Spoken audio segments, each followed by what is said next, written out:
Hello, and welcome to the Writers and Illustrators of the Future podcast. This is John Goodwin, your host. This podcast is dedicated to the aspiring writer and artist and will provide inspiration and tips from top professionals in the field. Today, I'm happy to welcome a guest who is a Writers of the Future winner published in Volume 36, Andy Dibble, with his story, A Word That Means Everything. He's also been published in Sci-Fi Journal, Starline, Speculative North, Sci-Fi Lampoon, and he is the articles editor for Speculative North, a Toronto-based science fiction fantasy magazine. As an undergraduate, he completed 4 majors: religious studies, philosophy, Asian studies, and computer science, and published a paper on 2 of India's great epics, the Mahabharata and the Bhagavata Purana. And for all those of you from India, I'm sorry if I butchered it, but I really wanted to make a shot of that. He holds a Master of Theological Studies from Harvard Divinity School. Welcome, Andy. Hi, John. Thanks for having me. Yeah, I'm really happy that when I sent around the last podcast that you responded that you'd like to participate, and I'm very anxious. I'm very excited when I'm able to have new writers on here who are rapidly escalating up in the ranks of writerdom. So, first of all, you're obviously a writer. You're one writer of the future. So how'd you get started with your writing? So I wrote kind of on and off when I was a kid. I mean, I didn't have any kind of grand vision of being a writer. But I mean, I wrote some fantasy, some horror, I guess. I mean, not very seriously. And I didn't really actually plan on publishing anything professionally until my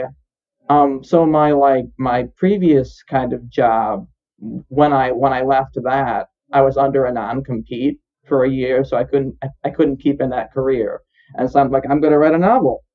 And I wrote a fantasy novel, and that's sitting. It's finished more or less, but I'm not too proud of it, given how I've changed as a writer. But kind of actually what kind of drew me to start writing short stories actually was the idea for A Word That Means Everything. So that was the first kind of short story I wrote when I wanted to start submitting short stories to magazines. And it wrote pretty quick, actually, although the beginning was very long, very info dumpy. And so when I first submitted it's Writers of the Future, I think in early 2018, it got like a hard reject. And then I submitted it again, I think 9 months later. And that's, when, it won. And I was quite surprised because at that point I hadn't published anything yet. So that's great then.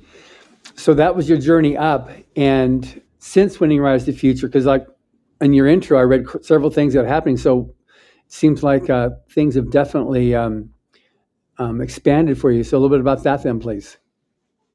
Oh, yeah. So, I mean, I kept kind of, submitting, stories, and I read a lot more kind of idea-driven fiction. And that's why, I've sold a few different stories to Sci-Fi Journal, because that's kind of their focus. But probably the biggest sale I've had in terms of my kind of writing career since Writers of the Future was a story kind of grounded in kind of classical Buddhism, actually based on an older Indian Buddhist epic called the Buddha Charita. And my story was called The Bang the Drum. I sold that to Speculative North, that Toronto-based magazine that you mentioned. Mm-hmm. And so I got involved with their science fiction and fantasy writing group. If there's one kind of silver lining to COVID, it's that we're much more global now, that we can just get on Zoom and meet with people in other countries. Right. But from there I did slush reading on Speculative North. I the lead editor for the magazine, David Schultz, he needed some help with copy editing, and I helped with that. And now I'm articles editor for the magazine, so I work on like the craft pieces, the interview, the introduction, the nonfiction pretty much. And now my new project is working on a science fiction and fantasy anthology of religion-based stories. And so the publisher that's affiliated North, is affiliated with T.Spec. We just came out with a Kickstarter for that just today. So that project is off to the races. Well, that's good. So now, absolutely, the whole subject. I mean, one thing I definitely want to be able to discuss with you on this interview is religion and science fiction and fantasy. So just in preparing for this interview, I read Bang the Drum as well. And you're very much, obviously, your understanding of religion and various religions based on your first story that you won your Rise to the Future with, and then now with this Bang the Drum is obviously shines forth. So on the subject of writing religion in science fiction and fantasy, do you have any basic philosophy on that, or basic rules, do's and don'ts that you follow? So I'm not sure if it's like a basic philosophy. I mean, because religion is just like it's so big and so nebulous, right? It's integrated with art and law and practice and philosophy and literature and script. I mean, it just has so many aspects that Sure. like I don't kind of have a core like algorithm for it, but Right. I mean, if I do have a mission in writing science fiction and fantasy, and kind of and helping the field, in how it engages with religion, like I am, I guess, dissatisfied with some common trends. Like it's very common for religion to kind of be just the gods are just kind of are used to give characters magical powers in a kind of Dungeons and Dragons way, or it's just used to set up a political dynamic, or the work is very critical of religion in general, treating it with abstractions. I mean, I even see that kind of thing sometimes in pro magazines, and sometimes they even get their facts wrong, which is pretty embarrassing if you're criticizing something you're getting your facts wrong for. I mean, it's not common, but and so it's like, I mean, it's actually why I like seeing when you find sci-fi and fantasy that takes religion very positively, kind of as a counterbalance to some of the negativity that you see. So something like Walter Miller's A Canticle for Leibowitz. Yeah. I mean I mean Catholicism is a very powerful positive force in that book. Or I read the Parable of the Sower by Octavia Butler recently, and that, I mean, she writes beautifully. The book's kind of depressing though, really. Yeah. But religion there is that that very strong kind of positive thread through the whole book. And I mean, I like to see that because it just very refreshing in this field.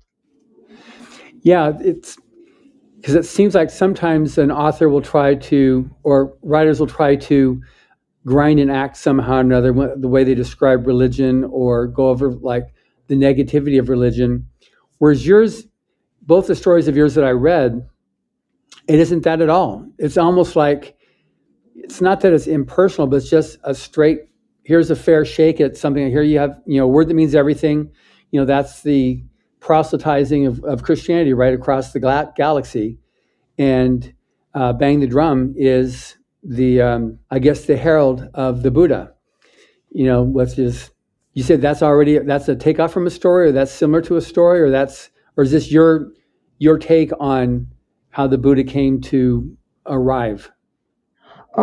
Yeah, so it's the impetus for that actually was, so there's it's first century epic called the Buddha Charita, written by a man named Ashwagosha. His name means horse sound. It's very interesting. But so that's kind of the most famous classical biography of the Buddha. And there's one episode in there where the sage Asita, who he's very illustrious sage, and he comes in and he starts, he sees the infant Buddha and he starts crying. And the king, is very distraught about this because he's worried that means something very bad for his son. But the reason why Asita's crying is he realizes that he's going to die before the Buddha is enlightened and teaches, what he's learned about the world. Right. And Asita dying first means that he won't be able to be enlightened and be liberated from karma and rebirth. So it's kind of this moment of tragedy. And in Indian literature, there's actually very little tragedy. It's most things end well. So it's a very touching moment for me. Yeah.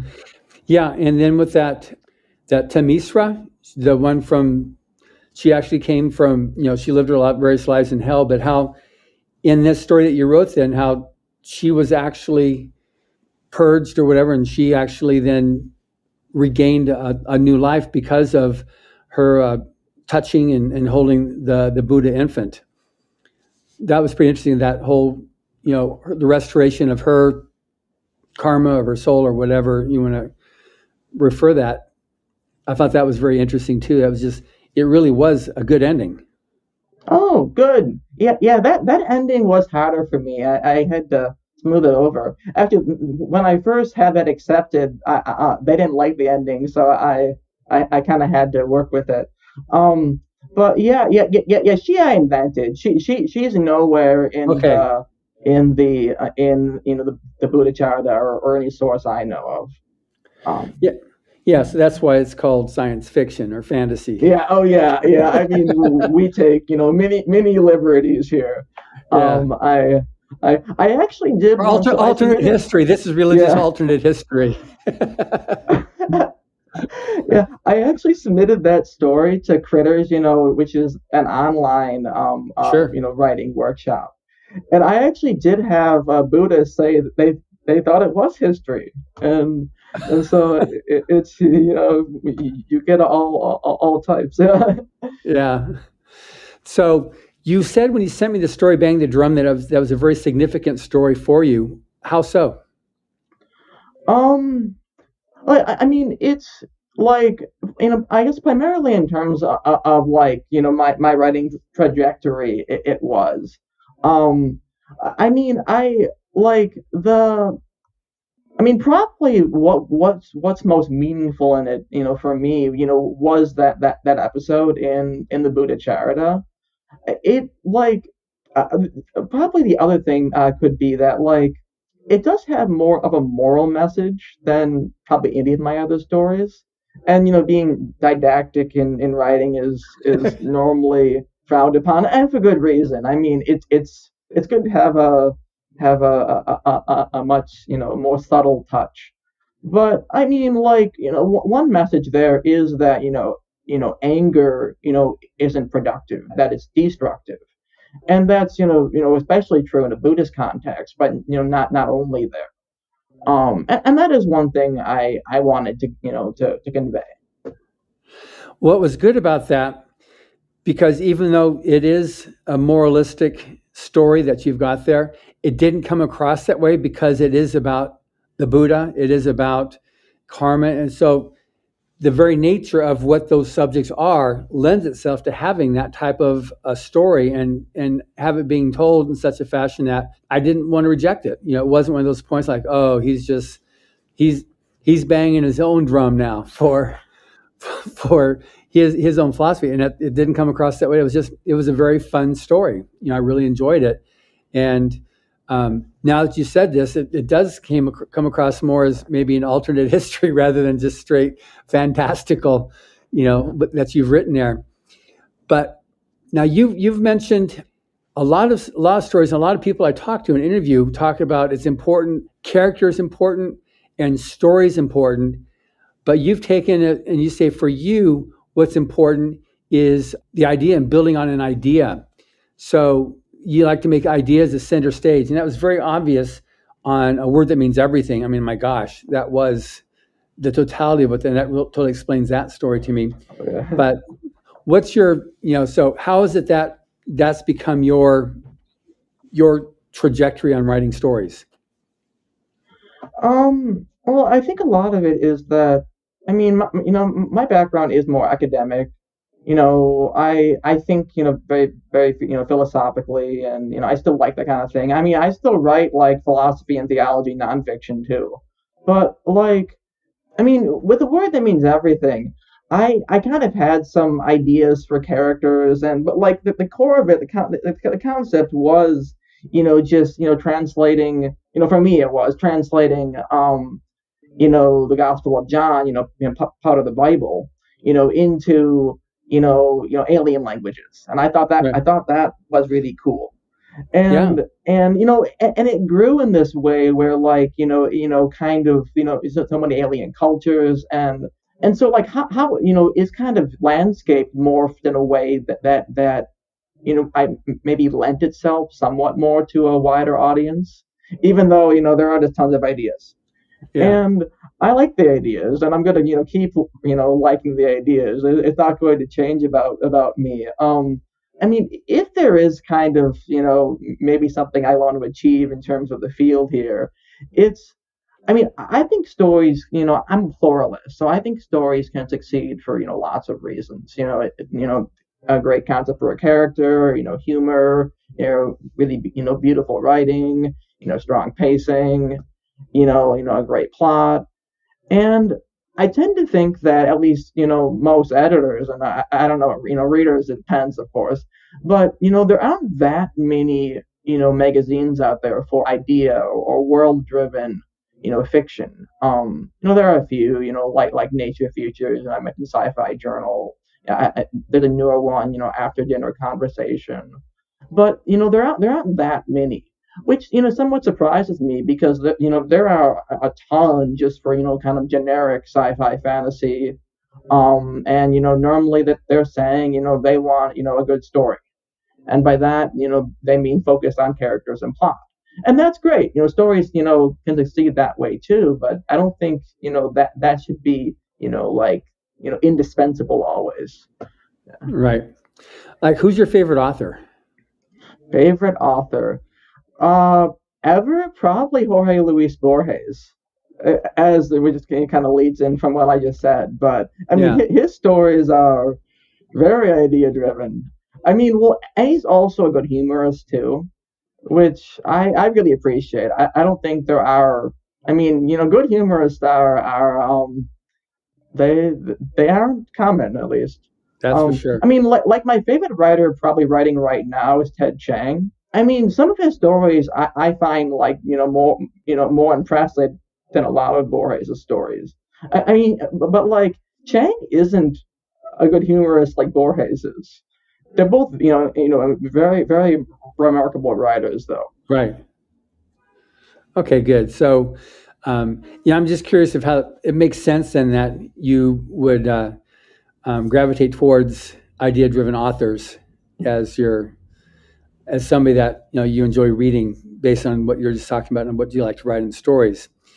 Now, so you recently originated that you're editing an anthology of religion, science fiction, and fantasy this year. So tell me a bit about that. Just like what you're doing and what's the goal of that.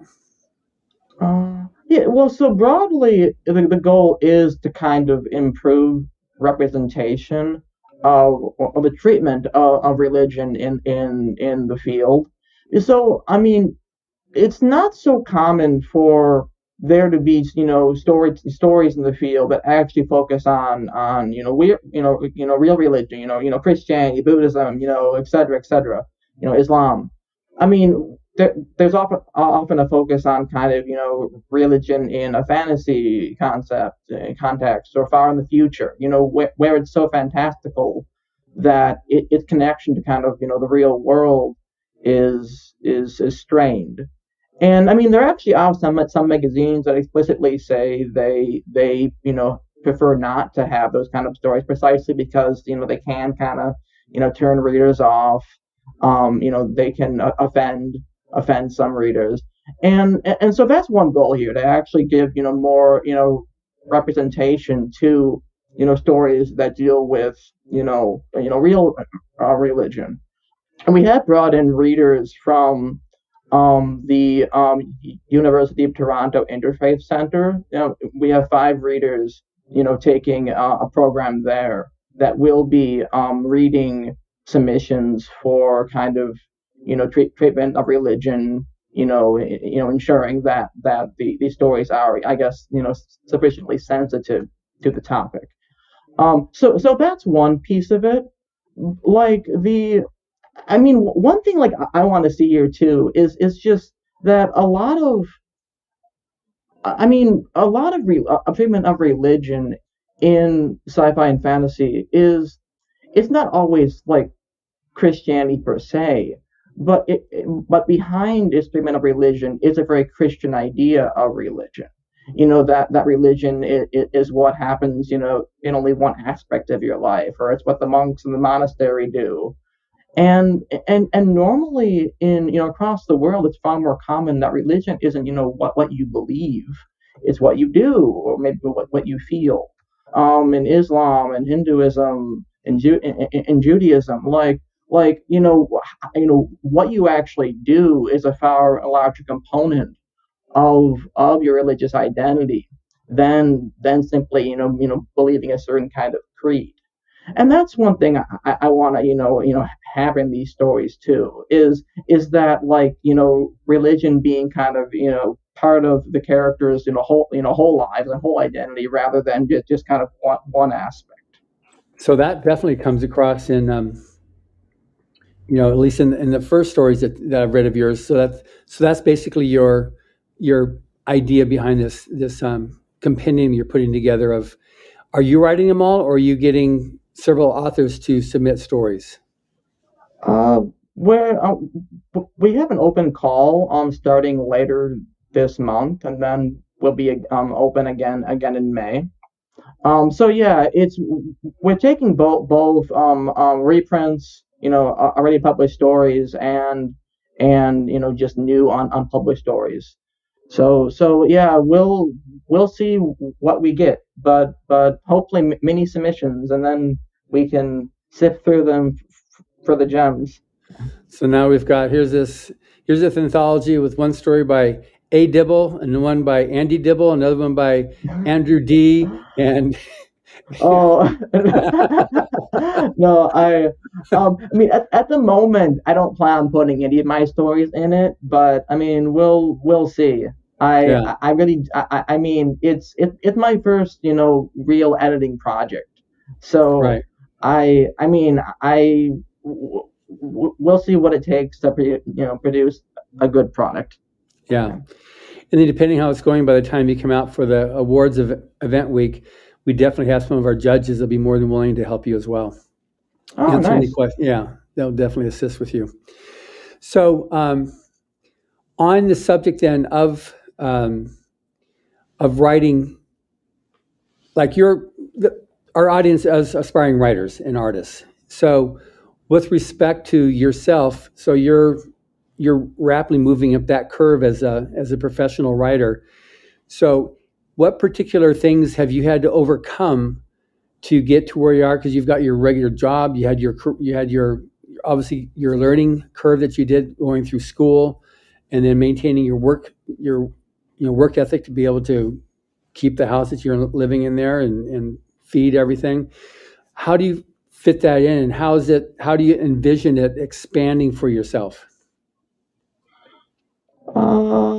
So I guess in terms of challenges, I mean a lot of it is just keep submitting stories.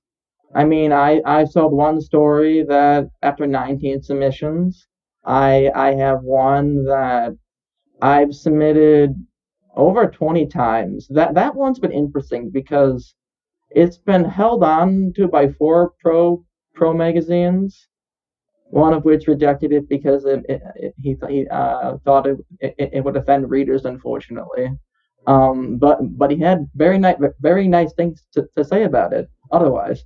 Well, yeah, it's just writing about religion, and I mean, a part of it too is just kind of taking the opportunities that come to you. I mean, that's one reason why we're talking right now is kind of coming out of my shell, and doing things like this because they lead to other opportunities.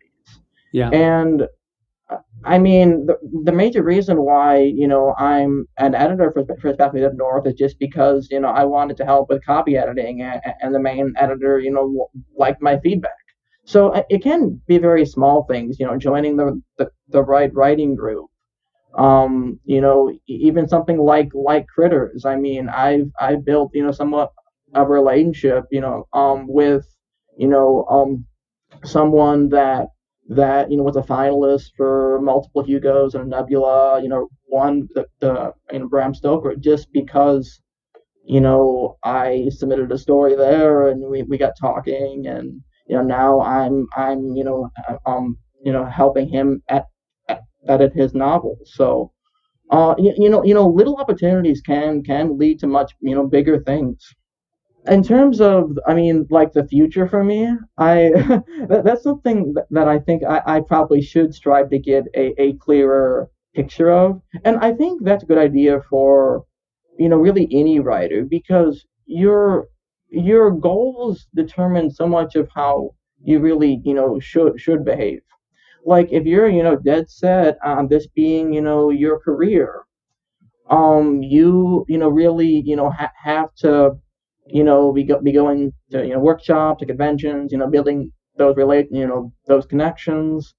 You have to really figure out how to publicize yourself, and and how to go the self publishing route, or make those top sales, and catch the eye of major traditional publishers.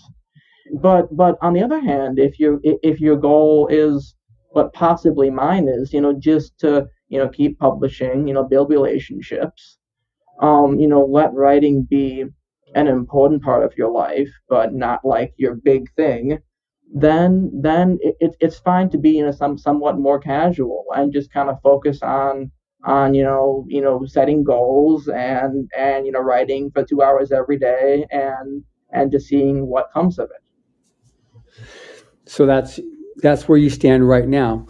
And then, but obviously success can also change direction too. If all of a sudden you meet that agent that says, I love this, get me something more.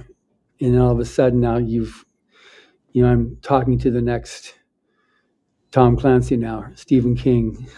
Oh yeah, maybe, yeah, well, like, I mean, I didn't see myself really writing poetry or being an editor until fairly recently. I mean, I started slush reading for Perspective North, and I found out that I enjoyed it more than I thought I would have.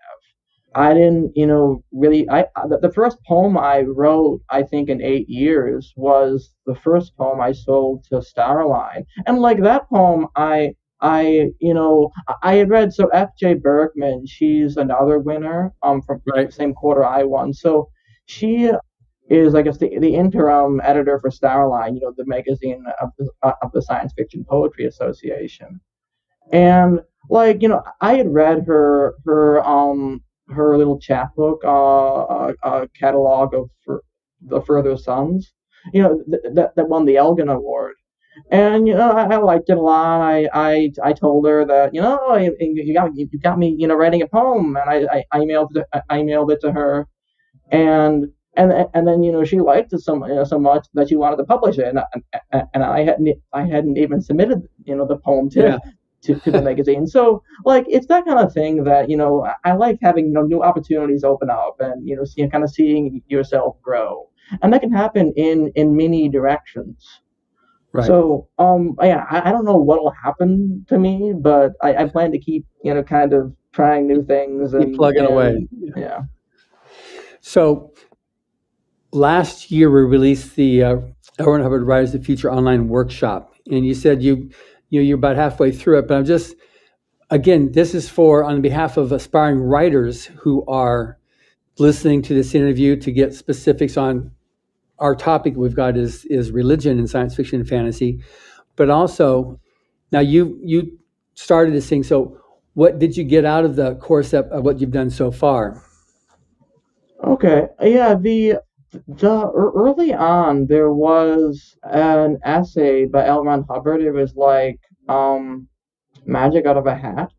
Yeah. And like it caused me to start thinking of like, taking something very, very, very mundane like a hat and turning ideas out of that.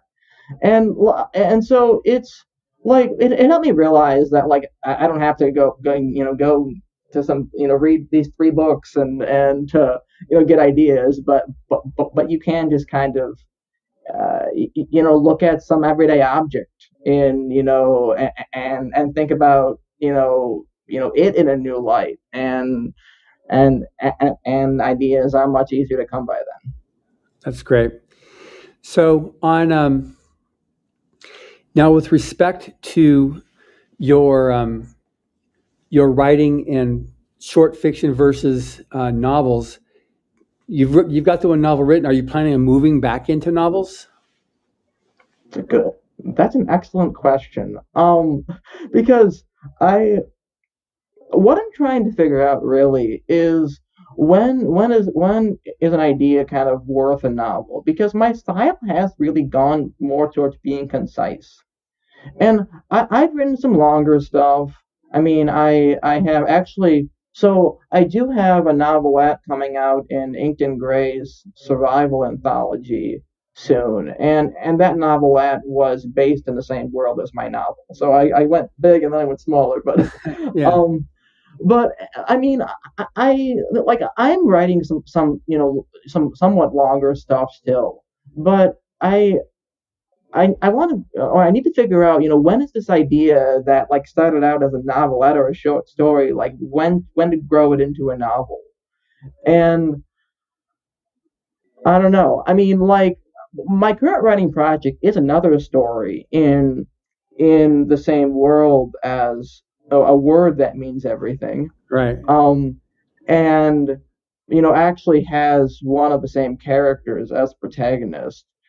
So, I mean, maybe I'll keep writing stories like that and then stitch them together into a novel. I mean, something like Cloud Atlas. That was short story stitched into a novel. I mean, it can work. It definitely worked. It definitely worked. But you were mentioning Octavia Butler, but like, I don't know if you've read anything by Nnedi Okorafor. She's one of our judges, but she writes African religion. She has hers in that vein, and then Orson Scott Card. He writes a lot of religious fantasy. Even the movie coming out later this year, Dune. I mean, that's very much religion plays a large role in that, and it's a big part of it. But he's built a whole story around that basic idea with the Bene Gesserit. Is that how you say it? Yeah. Yeah. Well, that's how I said. Maybe you say it a different way. It's like that's the downside. How about that word? Yeah, I read. Okay, that's how it is in my head, and you're reading it's a different way. Like we've already established that. I'm trying to, for me, reading the titles of those 2 books, Indian classics, that at the start of this interview here, I definitely said what I said, but it wasn't necessarily the right way. But there's a lot of, the great story ideas that then expand to make it into a novel. Maybe it does require to build story around it so that you can get some more meat on the bones. Because you've got like your one story here that the one I just read, Bang the Drum, was great. But you said there was another book that this was a section of from the 1st century. Oh, yeah. So. There was one episode in that 1st century epic, the Buddha Charita, that I kind of grew Bang the Drum out of. Right. And I mean, most of Bang the Drum was, just invented. I mean, some of the characters, of course, the Buddha's father, the sage Asita, they're in the epic, but I had to kind of, read, invent them a bit because I mean, ancient characters, they're a little flatter, right? They're kind of these, flat heroic, kind of, somewhat maudlin or, over dramatized people. So, I mean, it requires a lot of imagination still. Sure. Even for something, pretty small like that. But even like the whole history of Viplava, is that how you pronounce her name? The Uh, one that was, she was the president? yeah, Viplava, yeah. Viplava, yeah. I mean, she herself, I mean, it's an amazing backstory on that, which you gave in a paragraph, which could have been multiple chapters that led into how the significance of why, at the very end, the tears coming from her eyes and crying, that the significance that would be even more pronounced. I mean, I could totally see how that could be expanded into a much larger treatise than the short story that you did. I really enjoyed the short story, and I'm glad you gave me that to read because I had time to read it between last night and this interview Oh, today. But that's, I could definitely see some of the stuff expanding into novels. yeah, and that's the thing I need to figure out, because like it's always an option to expand something. It's just not. I just don't know when to do it. Right. Um, and like I had thought about revisiting, kind of my characters and world, for a word that means everything, for a while. But whenever I did that, I always thought, oh, but it's already, so good kind of as it is. It's just already a whole, why Yeah. tear that up and try to reassemble it? Yeah. But it's only recently when I realized, oh, like I have this problem that I want to, solve in a story. And then I realized, oh, I can do it in a world I already have. And when you have that, that's when it kind of makes sense to grow it out. But Yeah. um, I'm not sure I want to force it otherwise, though. Yeah. Yeah. Yeah. So, see, this discussion is really good because this is something that a lot of writers have to deal with, especially aspiring writers that are on their own personal journey to make it. And so some try to go just novel, novel, novel, novel, and some go short story to novel, some go novel, then short story, then back to novel, like in your case. So it's just your story and just being able to talk it out here on this podcast for those listening.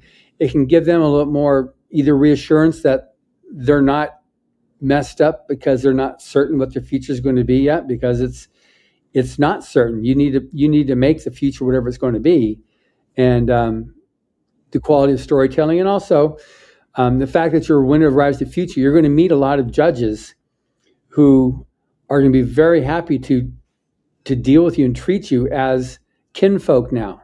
You're not, when you see them, Tim Powers is going to be Tim Powers. It's not going to be, I mean, he's going to refer to you as a fellow writer. And that's one thing that in the past that winners have been amazed with, that these judges are so willing to take them in and to accept them as a fellow writer, as a fellow author.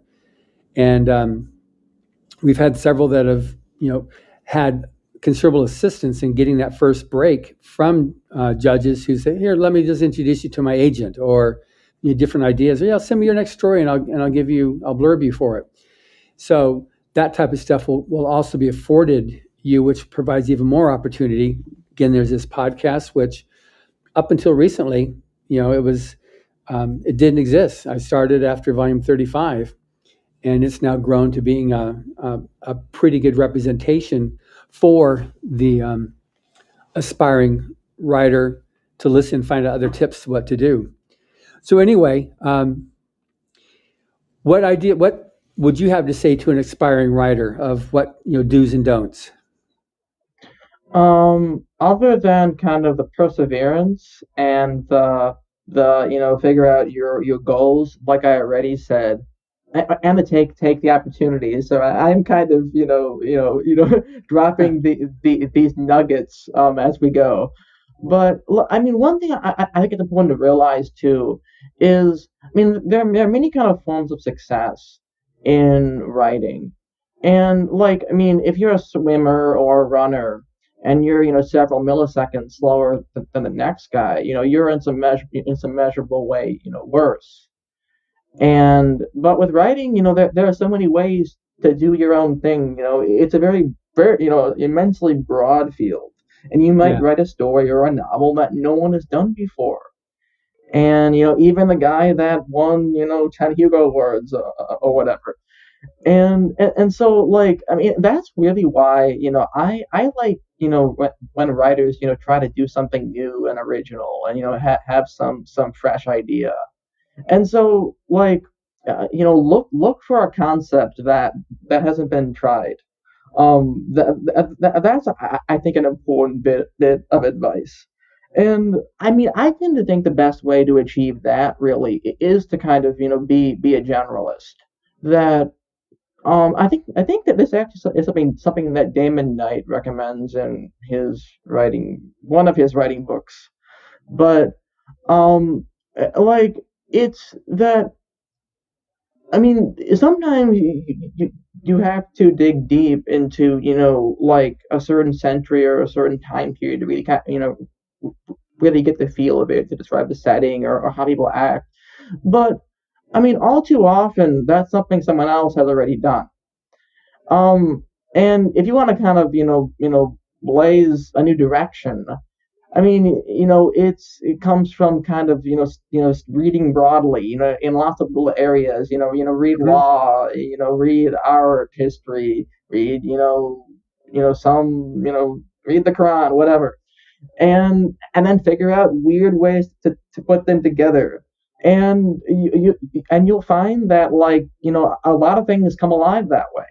And I mean, my reading, when I'm reading, for a goal, because I want to make some new connections, it makes everything become much, much fresher for me. So read nonfiction and not just, fiction. Good. Okay, that makes good sense on that. Now, in terms of the future of Andy Dibble, we've already talked about the one novel, the anthology you're putting together right now. Any other stuff you've got coming out? I have, other than that novel that I mentioned, based on the world of my novel, coming out in Inked and Gray Survival Anthology. I have a few poems coming out in Starline, and then we'll see. I mean, keep submitting, keep grinding away. More of these stories I gotta sell eventually. Yeah, exactly. Yeah.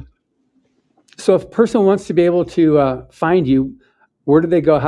Will they find you either on website or on your social media? How does somebody find you?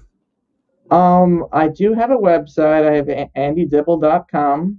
I mostly blog there about religion and philosophy stuff, some other things too. It's not really themed because my thoughts aren't very themed. I do have a Twitter now, andydibble2. That was an effort to kind of, get more into the self promotion thing, because Twitter really is the major social media platform for writers. And so, I mean, I have a fair number of followers, I guess, but they're all like writer people. Right. So yeah, I mean, that's another way to grow myself. But I had resisted on Twitter because I didn't want something else to distract me, like so many other things already do. Yeah, I'm tracking. Okay, so this has been great having a chance to talk with you. And I think specifically also on the subject of religion and science fiction and fantasy, because a lot of people are actually trying to write it. And a lot of people don't realize how much it is in science fiction and fantasy. And if properly done, it can be really good. And if not properly done, it can have adverse effects. Oh, yeah. For both your career in terms of, and also for people reading it. So we're not talking about the part where it's intended to actually incite hate, but we're just talking about right now just so that engenders an appreciation and admiration for the author and what they're writing. Yeah. Oh, yeah. So anyway, thank you very much. And thank you for listening. Subscribe to the Writers of the Future podcast wherever you get your podcasts. We've also been syndicated on the United Public Radio Network, where you can find these podcasts as well. Writers and Illustrators of the Future are contests created by L. Ron Hubbard to provide a means for the aspiring writer and artist to be seen and acknowledged. It is free to enter and open to amateur short story writers and artists of science fiction or fantasy. Again, thank you very much, Andy. Yeah, thank you, John.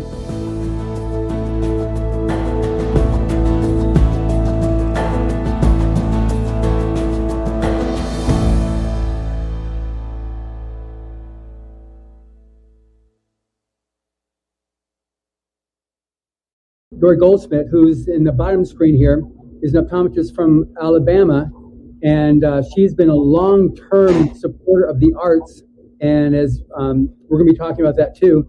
But I was very excited when Joe, having received this iPad, which she gave him, that has all the different stories from the Golden Age, which are these great stories written by Owen Hubbard in the 30s and 40s, which Joe's going to be talking about, like he was just referring to there, that were recorded as audiobooks in the old radio theater format. So, hello.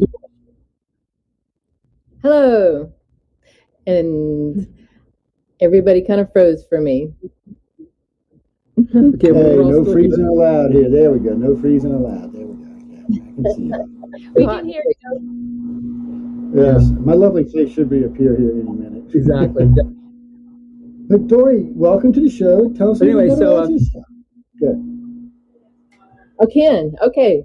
Hello, my name is Dory Goldschmidt. I live in Birmingham, Alabama, and I'm an optometrist, and I'm still working and practicing and helping keep people's vision healthy and clear so they can continue reading awesome books. I mean, I love the audiobooks, but there's something about just reading it and interpreting it in my own mind that I like as well.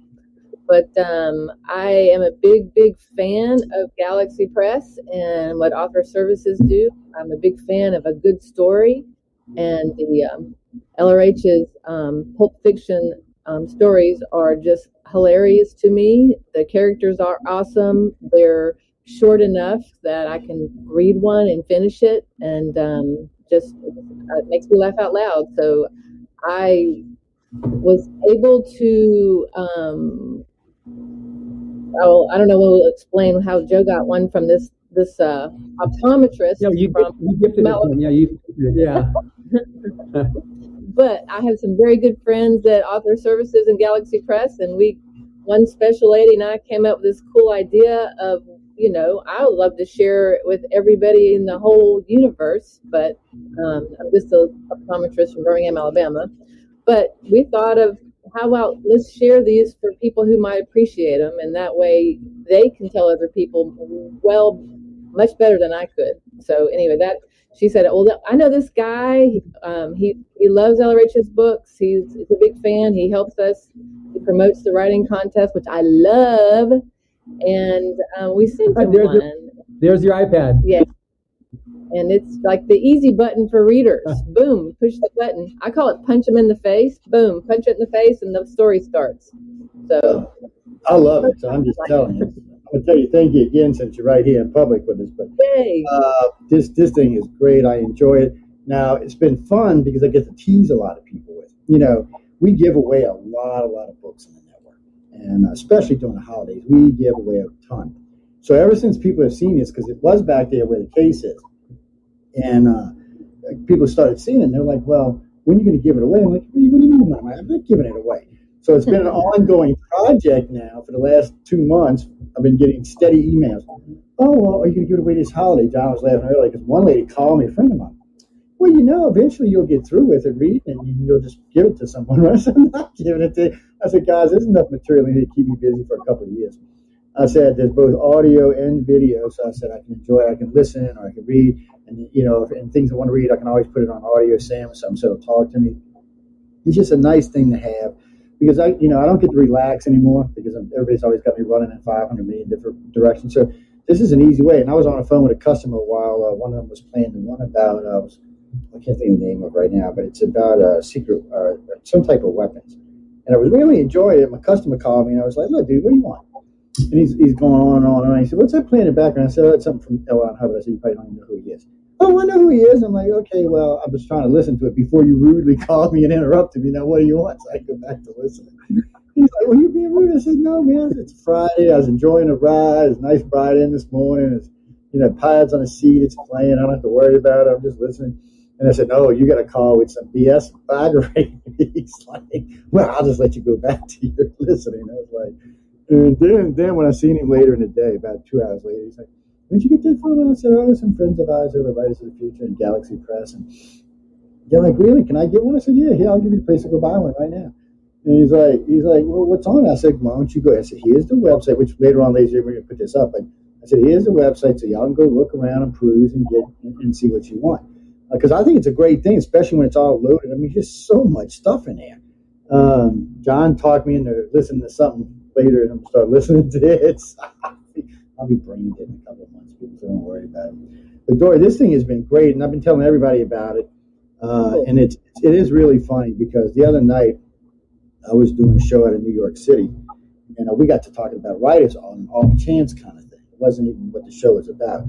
And I said, well, you ever heard of Writers of the Future? And we went through the whole spiel about, how y'all get in the course. Because, it took a little convincing of John. I'm not going to lie. We've been talking on off now 4 or 5 years.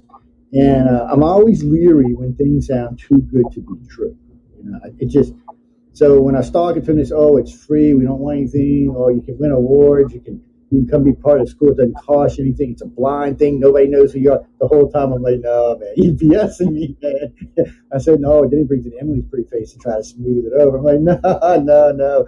I said, I'm being suckered in here. I can see it coming. This is going on. And then I realized, no, they're exactly who and what they said they were. And to me, that's a blessing. Because I'm not real easy about promoting anything. I don't really lend my name too much anymore because a lot of times I find that stuff is not what it appeared to be in the start. But this is exactly what it is. I tell everybody to take the course, even though I'm losing hair because of this course. I'm telling you, it's costing me hair because I'm trying to concentrate on writing anything, which is I could just say has been.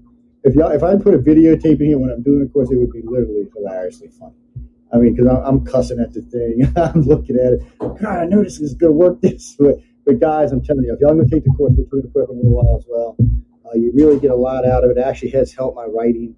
It's made me pay more attention to how I'm thinking about things. It's also made me pay more attention about my grammar. Because honestly, when I'm writing, my grammar is, how can I say this politely, non-existent. Poor John's got to have a reference chart just to read what I'm sending him half the time. And for anybody listening who knows me, yes, it is JoJo Ease. That's all my hosts, all the former hosts, all my managers, everybody who's worked for me in the past will tell you they call it JoJo Ease. It's my own personal shorthand. It's my brain works too fast. My fat fingers is what it is. But anyway, welcome, guys. Emily, Dory, welcome to the show. So, Dory, how did you hook up with these guys? Well, I met one of the people who work at Galaxy Press when I was in California. I mean, we were in a coffee shop, I think, and she just said, "Hey, are you a reader?" Because I was reading something, because I'm always reading something, and I was like, "Yeah." And she had some information with her about the Pulp Fiction books because she was trying to get them into public schools, right? So we struck up a conversation, and she showed me kind of the program I think it was even the pilot, they were just starting it, of getting these books to kids. And I was like, I'd never heard of them, I've never seen them, and she gave me one of the books. And so it was about this big, and I took it home and I just read it like before I went to bed one night. It was just a funny book. It made me laugh out loud, and I'd been doing some serious stuff all day, so that was such a nice reprieve. And so she gave me her card and her number, and I called her. This was before texting, and was it before cell phone? I don't think so. I called her and I said, "Hey, I want to help you." And so we kind of slowly started trying to figure out how I could, and because I want good things to read. I want our kids to read good things, and so we actually put them in every school in Alabama, so they're in their libraries. So, and it's amazing all the books that are like boys would read. Most of the books look like they're for girls, and so a lot of them are in Alabama. It's I got a lot of friends in Alabama, and I shouldn't say this because they'll probably smack me when they see me, but most of my guy friends aren't real big readers, and a lot of it is lack of stuff. To put this in, a good friend of mine, Richard, a couple of weeks ago, we were talking about something. He's trying to write a book himself, and that's I was talking about the course. And he's like, Joey, he said, when I was growing up in this state, there just wasn't much to read. He said, a few libraries would have some sci-fi in it, or they had some mystery in it. He said, but most of it was just books that I just weren't interested in. A lot of it was the Southern history. I mean, we grew up with that, so we don't need to be taught that. So, he said, it just wasn't conducive. And he said recent times, and it might be because of y'all, but he said in recent times he's been finding a lot more books that are readily available to read. He said that a lot more schools now. His son goes to a school outside of Birmingham. And he said he noticed that he's actually getting into a little bit more sci-fi, and there seems to be more books. And he said he has noticed books coming home with him that doesn't seem to be school issued. And, right. And it seems to be something he's interested in. And I can understand it because, I went to a lot of private schools, so it was a little different for me. And first I went to Catholic schools, which was just nightmarish, which sounds bad, what can I say? And then I went to private schools because my mom said, you're too bad to go to Catholic schools. We're going to put you in private schools. So it was a little different. In private schools, there's always a lot of material to read. There's a lot of stuff around. They take the time to really educate you. And for me, it was different. They encouraged, we went to 6 operas a year. We went to 5 ballets a year. We went to special reading courses. We went to go meet authors. And it was just a different way to go to school. And it's a shame that not all kids can experience that, because I also did, when my dad passed away, I also went to public school for 2 years. And when I changed, I was in 10th grade. And I was like, what a complete and utter waste of time. Everything, when I became a junior at East Jefferson, there was nothing I hadn't had 2 years earlier in private school. Nothing I hadn't had. And as far as reading any kind of material, because I was board school, I was looking for something to do while they were teaching to the kids, because I was just going through tests like there was nothing. And there just wasn't nothing there. I mean, it was just garbage. It just was pure garbage. So it was just a waste of time. So I like to see anybody who's willing to help out to get young minds thinking about other things in their video games and the nutcases we call politicians. They need a break like the rest of us do. Yep, totally. They need that fantasy. Watching I have a 7-year-old grandson, and one of his favorite things to do is watch other kids do stuff on YouTube. I'm like, oh my gosh. Let's go outside, let's do something. And he loves it, but you got to pull him away from it. He has an awesome imagination. So stories spark that,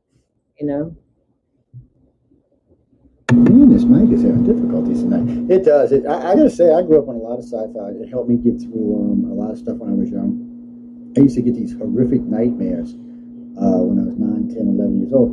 In a way, it was a good thing. I hate to say it like this because, one, it encouraged me to do a lot more sci-fi reading. And I still remember the psychologist told me one day, his school counselor actually goes, maybe it's some sci-fi books reading. I said, no, actually, it's between the sci-fi books I'm reading and the Star Trek episodes I'm watching. I've been able to train my mind when I feel a dream kick in, I can take control of it and make it into one of the stories I was reading in a book or a Star Trek episode and participate in it, which I didn't know, by the way, was a big deal. Nobody ever told me as a kid. What the hell did I know? I found out later on when I was taking advanced psychic courses that, that was a big deal. I was like, oh, well, okay, I didn't know that. But it was self-taught, and that stuff really helped me to get through those early years all the way through. When my dad died when I was 16, believe it or not, sci-fi helped me get through a lot of that. It was a good way for me to just disappear without being angry all the time. And I was raised. There's a virgin. But it did. It helped me in a lot of ways. So anybody who's out there helping people who can get interested in any good reading, I mean, reading is just a good thing all the way around. Lots of people in my family read. I wish I could read like my wife or the kids do. I mean, they're like, oh, books. Oh, okay, I'm done. Book. Wait, I'm done. 500 pages. Oh man, that's a short thing. Let me just read that one. I'm like, what? And so at one time before Hurricane Katrina, we actually had almost 4,000 books in the house. That because I get a lot of guests who send me books, and if they send in a signed autograph, I put it on the file. Well, what happened when Katrina came in? We didn't necessarily get a lot of water in our house, but it got just damp enough that every book in the house swelled. They were useless. They went from this wide to like this wide. They were and a lot of them just melted. And I was like, wow. So we're still ongoing recovering that collection of books.